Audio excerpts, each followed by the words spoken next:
मणिपुर की हाल की स्थिति की जानकारी देने हेतु इस प्रेस वार्ता का आयोजन किया गया है। 29 अप्रैल को मणिपुर हाईकोर्ट ने, मैं कोई झिझक के बगैर कह सकता हूं, एक जल्दबाज फैसले के कारण यहां पर जातीय हिंसा और दो ग्रुपों के बीच में हिंसा की शुरुआत हुई। विगत 6 वर्षों से, जब से मणिपुर में भारतीय जनता पार्टी की सरकार आई, मणिपुर बंद, ब्लॉकेड, कर्फ्यू और हिंसा से मुक्त हो गया था। नरेंद्र मोदी जी के नेतृत्व में भारतीय जनता पार्टी की मणिपुर सरकार, हमारे मुख्यमंत्री जी के नेतृत्व में इस डबल इंजन की सरकार ने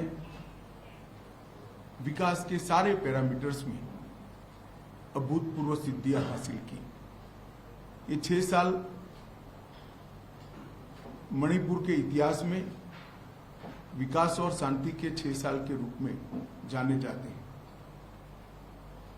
चाहे सेंट्रल इंस्टीट्यूशन लाना हो, चाहे इंफ्रास्ट्रक्चर को मजबूत बनाना हो, बढ़ावा करना हो, इंडस्ट्रियल इन्वेस्टमेंट लाना हो, एजुकेशनल इंस्टीट्यूशन को सुचारू रूप से चलाकर मणिपुर को नॉर्थ ईस्ट के एजुकेशन और स्पोर्ट्स में हब बनाने की बात हो, हर क्षेत्र में शांति के कारण मणिपुर विकास के रास्ते पर चल पड़ा है। विगत लगभग 1 महीने से मणिपुर में हिंसक घटनाएं हुई हैं। सबसे पहले तो मैं जिन दुर्भाग्यपूर्ण नागरिकों की हाल की हिंसा में मृत्यु हुई है, इस सभी के परिवारों के प्रति देश के प्रधानमंत्री जी की ओर से, मेरी ओर से और भारत सरकार की ओर से इनके प्रति संवेदना व्यक्त करता हूं। जान किसी की भी गई हो, देश के नागरिक की जान जाती है, तब हम सबको, मुझे, आपको, सभी को दुख होना बहुत स्वाभाविक है। ये 2 दिन के दौरान मैंने ढेर सारे इधर और साइड के लोगों से मुलाकात की है। मैंने ये 3 दिनों में अस्थायी कैंपों का दौरा किया है। ये 3 दिनों के अंदर मणिपुर के अलग अलग हिस्सों में, इम्फाल, मोरे, चुराचांदपुर, कोम्पोक्पी, सभी जगह जाकर नागरिकों के प्रतिनिधि मंडल और आहत लोगों से चर्चा करने का प्रयास किया है।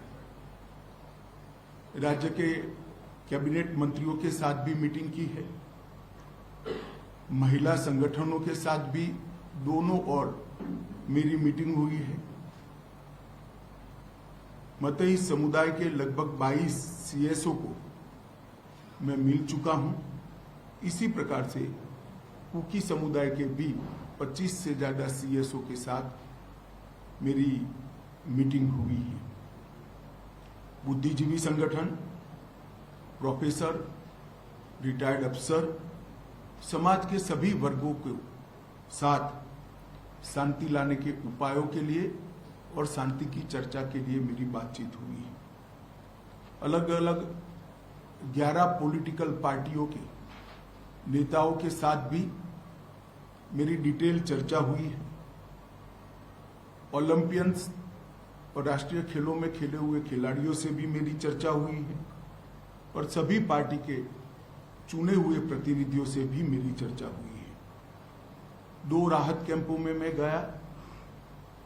दोनों राहत कैंप में स्थिति का जायजा भी लिया है और अलग अलग स्तर के भारत सरकार और मणिपुर सरकार के अधिकारियों की, सिविल अधिकारियों की और सुरक्षा बलों की मीटिंग भी मैंने की है। हमने ढेर सारे फैसले भी किए हैं जो आज मैं बताना चाहूंगा। भारत सरकार विगत 1 महीने से चलती हुई हिंसा होने के कारण और हिंसा में किसकी जिम्मेदारी है, इस सभी की जांच के लिए हाईकोर्ट के चीफ जस्टिस स्तर के रिटायर्ड न्यायाधीश का न्यायिक आयोग गठित कर जांच करेगा और ये जांच भारत सरकार की ओर से कराई जाएगी। भारत सरकार मणिपुर के गवर्नर साहिबा की अध्यक्षता में एक शांति समिति का गठन करेगी जिसमें सभी का समावेश होगा। उद्योगपति भी होंगे, खिलाड़ी भी होंगे, राजनीतिक दलों के प्रतिनिधि भी होंगे, चुने हुए प्रतिनिधि भी होंगे और अलग अलग सिविल सोसाइटी ऑर्गेनाइजेशन के प्रतिनिधि भी सभी प्रकार के होंगे।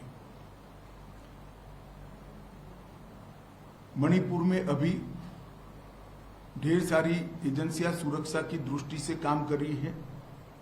उनके बीच में बेहतर समन्वय के लिए एडवाइजर श्री कुलदीप सिंह जी, जो कि रिटायर्ड डीजी सीआरपीएफ हैं, उनकी अध्यक्षता में इंटर एजेंसी यूनिफाइड कमांड की व्यवस्था आज से ही हम रचना में लाएंगे, जो सभी एजेंसियों के बेटर कोऑर्डिनेशन के लिए, पक्षपात विहीन कोऑर्डिनेशन के लिए इनकी अध्यक्षता में काम होगा। जितने भी केस रजिस्टर किए गए हैं इसमें से 5 केस चयनित किए गए हैं और 1 केस इन जनरल कॉन्स्पिरेसी का रजिस्टर्ड कर ये 6 केसों की जांच सीबीआई का विशेष दल करेगा, जो भारत सरकार के तत्वाधान में किया जाएगा। और मैं सभी मणिपुर वासियों को विश्वास दिलाना चाहता हूं, किसी भी पक्षपात और भेदभाव के बगैर हिंसा के मूल तक जाकर आने वाले समय में कभी हिंसा न हो, इस प्रकार की एक न्यूट्रल जांच और दोषियों को दंडित करने की कार्यवाही की जाएगी। एक रिलीफ एंड रिहेबिलिटेशन पैकेज को भी तैयार किया गया है। जितने भी लोगों का जान गया है वो सभी को 5 लाख रुपया मणिपुर सरकार की ओर से और 5 लाख रुपया भारत सरकार की ओर से 10 लाख रुपया दिया जाएगा। ये राशि डीबीटी के माध्यम से उनके परिवारजनों के सीधे बैंक अकाउंट में ट्रांसफर की जाएगी। जो इंजर्ड हुए हैं उन इजाग्रस्तों के लिए, जिनकी प्रॉपर्टी का नुकसान हुआ है, उन लोगों के लिए भी एक रिलीफ एंड रिहेबिलिटेशन पैकेज तय कर लिया गया है, जिसकी डिटेल घोषणा कल भारत सरकार के गृह मंत्रालय से हम करेंगे। मणिपुर की जनता को चीज वस्तुओं की कमी न हो, इसके लिए 30,000 मैट्रिक टन नियत कोटा से एक्स्ट्रा चावल भारत सरकार ने यहां पर भेजा है। वो चावल 15,000 मैट्रिक टन के 2 महीने तक 15,000 मैट्रिक टन भेजा जाएगा। गैस, पेट्रोल और सब्जियों की भी आपूर्ति की व्यवस्था कर दी गई है। सारी चीजें ऑन वे हैं और उनके वितरण के लिए सस्ता अनाज की जो दुकान है, इसके अलावे एक अलग से कैंप खोला जाएगा जहां उनके इलेक्ट्रॉनिक राशन कार्ड से भी अनाज मिलेगा और जिनको परचेस कर चाहिए उसको भी मिलेगा। वहां से सब्जियां भी बांटी जाएगी, दवाइयां भी बेची जाएगी और पेट्रोल पंप कुछ चयनित कर दिए गए हैं। लगभग 15 पेट्रोल पंप जो दिन रात खुले रहेंगे, जिससे पेट्रोल की किल्लत यहाँ पर हो न सके। आवाजाही में आप सभी जानते हैं थोड़ी दिक्कत है, इसलिए खोनसेंग रेलवे स्टेशन अभी पूरा नहीं बना है, मगर लाइन तैयार हो गई है। तो हमने टेम्पररी प्लेटफॉर्म बनाने का निर्णय किया है, जो एक ही सप्ताह में बन जाएगा। तो रेल से भारत के बाकी हिस्सों से मणिपुर की आपूर्ति करने के लिए ये बहुत बड़ी सुविधा होगी। युद्ध स्तर पर ये प्लेटफॉर्म बनाने की कार्यवाही कल से ही शुरू हो गई है। मैं आशा करता हूं कि 4-5 दिन के अंदर ही हम रेल के माध्यम से यहाँ आपूर्ति शुरू कर देंगे। तो रेल जब आना शुरू होगी तो चीजों की कमी में बहुत सुधार हो जाएगा। दोनों ओर लोग शिफ्ट हो गए, इसके कारण मेडिकल डॉक्टर की भी असुविधा विशेषकर कुकी भाइयों के क्षेत्र में हुई है। भारत सरकार ने 8 टीमें, जिसमें 20 डबल ग्रेजुएट डॉक्टर होंगे, वो डॉक्टरों के साथ उनकी टीमें भी होंगी। वो टीमें वहां से रवाना हो चुकी है। 3 टीम पहुंच चुकी है और 5 टीम आज शाम तक यहाँ रिपोर्ट कर देगी, जो मोरे, चूड़ाचांदपुर और कोमकोकी के एरिया में, क्षेत्रों में मेडिकल सुविधाओं का काम करेगी। और बाद में इम्फाल में भी अगर ये क्राइसिस होती है तो असम सरकार के डॉक्टर लाने की भी हमने व्यवस्था की है। कॉम्पिटिटिव एग्जाम और शिक्षा में मणिपुर के विद्यार्थियों को कोई व्यवधान न हो, इसलिए भारत सरकार के शिक्षा विभाग के उच्च अधिकारी आज यहाँ पहुंच चुके हैं। उनका और मणिपुर के शिक्षा विभाग के अधिकारियों का मीटिंग होने के बाद एक कॉन्क्रीट प्लान, जिससे कि बच्चों की पढ़ाई लिखाई बाधित न हो, उसको हम बनाएंगे, जिसमें ऑनलाइन एजुकेशन, ऑनलाइन एग्जामिनेशन और डिस्टेंस टीचिंग की भी व्यवस्था की जाएगी। ये सारी व्यवस्था को हम 2 दिन के अंदर एक फाइनल स्वरूप दे देंगे, जिससे बच्चों की शिक्षा में और एग्जामिनेशन में किसी भी प्रकार का व्यवधान न हो। कोर्ट में मणिपुर के कुछ हिस्सों से आने में तकलीफ है, हम हाईकोर्ट के साथ चर्चा कर रहे हैं। 3 जगह पे वर्चुअल माध्यम से अपीयर हो सके, इस प्रकार की व्यवस्था की है, करने जा रहे हैं हम। चूड़ाचांदपुर, मोरे और कोमकोकी में, जहां से मणिपुर हाईकोर्ट में सीधी अपनी बहस भी कर सकेंगे और हाईकोर्ट लिबरल तरीके से उनको जब तक स्थिति नॉर्मल नहीं हो जाती डेट भी दे पाएगी। इससे काम करने में काफी सरलता होगी। आवाजाही की सरलता से के लिए ये तीनों क्षेत्रों से एक अस्थायी हेलीकॉप्टर यातायात की व्यवस्था भी हम करने जा रहे हैं, जो सिर्फ 2000 रुपया पर पर्सन के रेट से इन लोगों को एयरपोर्ट तक छोड़ देगा। और इंटरनल ट्रांसपोर्टेशन की भी व्यवस्था हेलीकॉप्टर के माध्यम से हम करेंगे। भारत सरकार और मणिपुर सरकार ने हेलीकॉप्टर सेवा का बाकी खर्चा भारत सरकार और मणिपुर सरकार उठाएगी, जैसे सुदूर क्षेत्रों में आवागमन में किसी भी प्रकार की कोई दिक्कत न हो। ये सभी प्रकार की व्यवस्था सुचारू रूप से चले, इसलिए एक जॉइंट सेक्रेटरी स्तर के गृह विभाग के अधिकारी मणिपुर में उपस्थित रहेंगे और 5 डायरेक्टर स्तर के अधिकारी भारत सरकार के अलग अलग मंत्रालय के यहाँ पर उपस्थित रहेंगे। परमानेंट सॉल्यूशन के लिए हमने म्यांमार और मणिपुर की बॉर्डर पर पहले ही ट्रायल बेस पर 10 किलोमीटर बाड़ लगाने का, फेंसिंग करने का काम हमने पूरा कर लिया है और 80 किलोमीटर के काम को हमने टेंडरिंग कर चुके हैं और बाकी की बॉर्डर की हम सर्वे भी चालू कर रहे हैं।